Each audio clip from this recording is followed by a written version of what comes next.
Welcome to Gold Derby's hair and makeup design panel with Emmy nominees. I'm David Buchanan, joined by Peter Swords King of True Detective Night Country. Peter, first, I want to congratulate you. I believe this is your first Emmy nomination. It is indeed. Yes, I was very surprised and very happy. How exciting is it for not just the recognition, but for this series in particular? How gratifying is that to receive acknowledgement? Well, okay, so this is my first TV series that I've ever done because I've only ever really done film. Uh, yeah, and it's fantastic being honest because having not done TV before, I didn't realize how much hard work it was and actually how much of an easier time we have in film, I think. So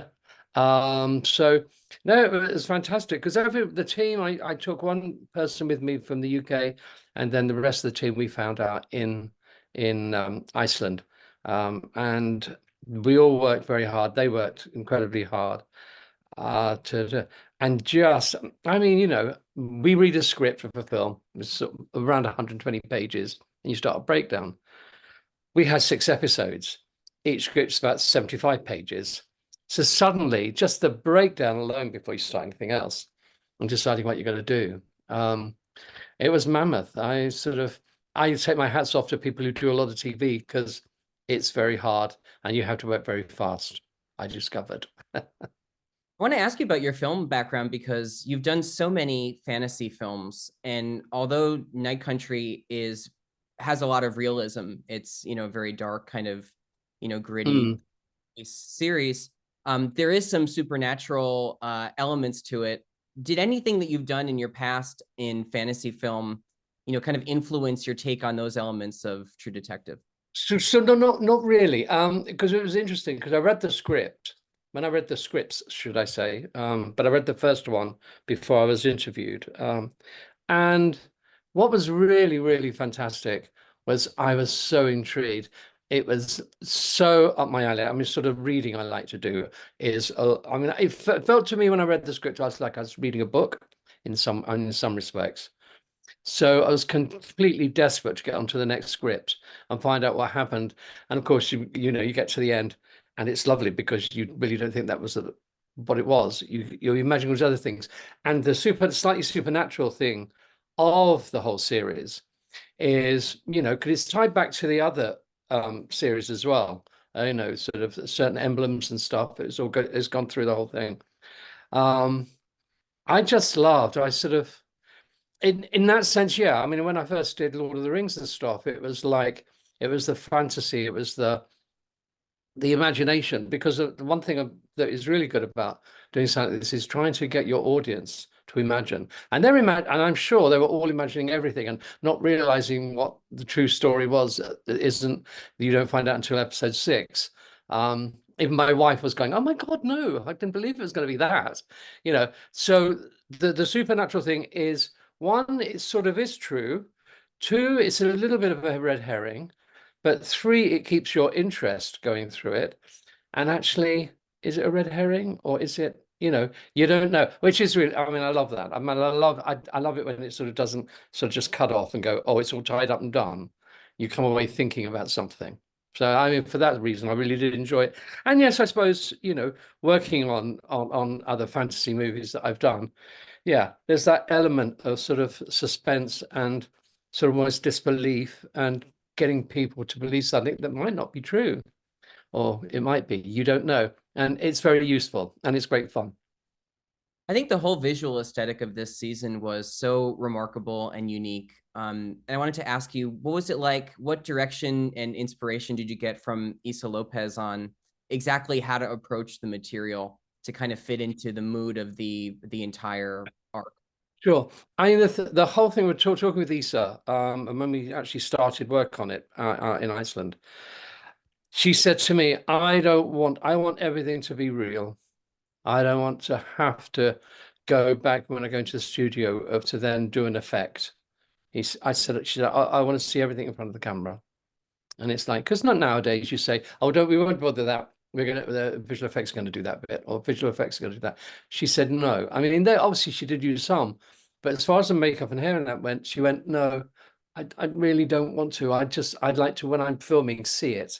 I don't want to imagine it there. So that was quite an order. I went, oh, okay, fine. So we've actually got to do absolutely everything. I think, okay, that's fine. And so then, and some bits were quite gruesome. I mean, they weren't held on for a long time, but when the body of the girl has been stabbed 36 times with a drill bit, and the drill bit being square, not round.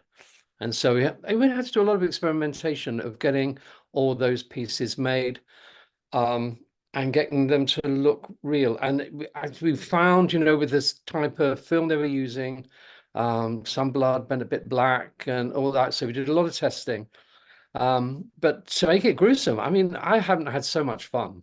I mean, I really haven't had so much fun at sort of making people look really disgusting. The episode you're nominated for is part 5 in the Yeah. contemporary category. What about that installment? I mean, story-wise, it's incredibly climactic and very exciting. What about that, from your perspective, is most indicative of your work on this, and what are you most proud of in that episode? Well, it was difficult to choose which episode. I mean, that was the first thing because I've never had to do this before. And I working with my second in command, Natalie Abazade. We were going, well, which one do we choose? Because in every episode there is stuff that we've both done. And we just chose 5 because it was an accumulation of what had gone before. And we loved doing Otis. I love doing Otis, the crystal meth guy. And he was really lovely. And in reality, he's quite a nice, attractive man. So it was a nice challenge to make him look really disgusting. Um, and he was lovely to work with.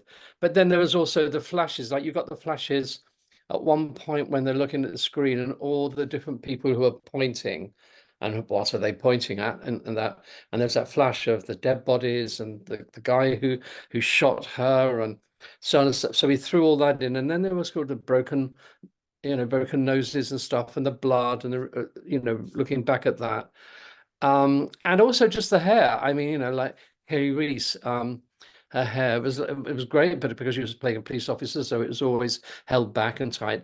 And you use that so that you knew when she wasn't, basically when she wasn't on call and she was at home, her hair would be out and stuff. And it's using the hair to tell you what situation people are in.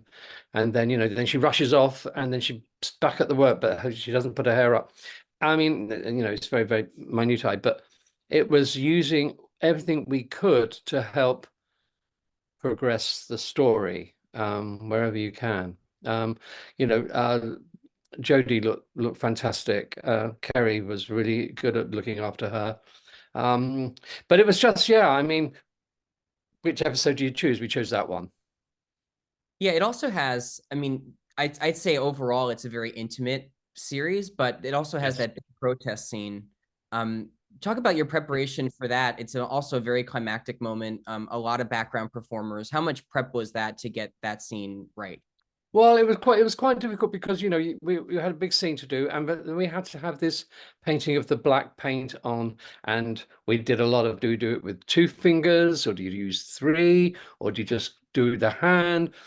And we did a lot of different takes to it, and we said to Issa, what do you like of all the different results? And this is how the actors are going to have to do it, the ones that do it in shot, so. And then, of course, you've got continuity of paint streaked across the face carrying on, which is really difficult. And you decide and then you have to decide where they're going to start losing it, but there's still remnants of it. And you're doing the people, it's funny, isn't it? People, the general public who are our audiences, have no idea of the sort of the trauma that we go through about something as simple as some black paint on someone's face, and they think, oh yeah, you just smear it on, but it's like, no, it's not. We can't just smear it on. We've got to be able to replicate it again and again and again, and everything else. So, and then getting that to, we had Icelandic people who were coming in to look after the extras when we had big call days, and trying to get them to sort of get it right on the first go, because we didn't want to hold up the camera that much with all of that as well. And you're working with that. The whole thing was shot at night, so we were having to sort of, that was difficult as well. And just getting the Icelandic people were fine; they were used to it. But us us English people and that weren't. It was difficult. So, you know, just getting them all to do that and get it looking right. And Issa is very particular, you know, which I don't have a problem with. And I'm quite happy when people say, I don't like that, change it. And I think, okay, fine. Some people I think do, but you know, it's like that's your job. That's what you're there to do. Um, but no, it worked very well in the end, but it had its moments. Peter, congratulations on the Emmy nomination and congratulations on True Detective Night Country. Thank you very much.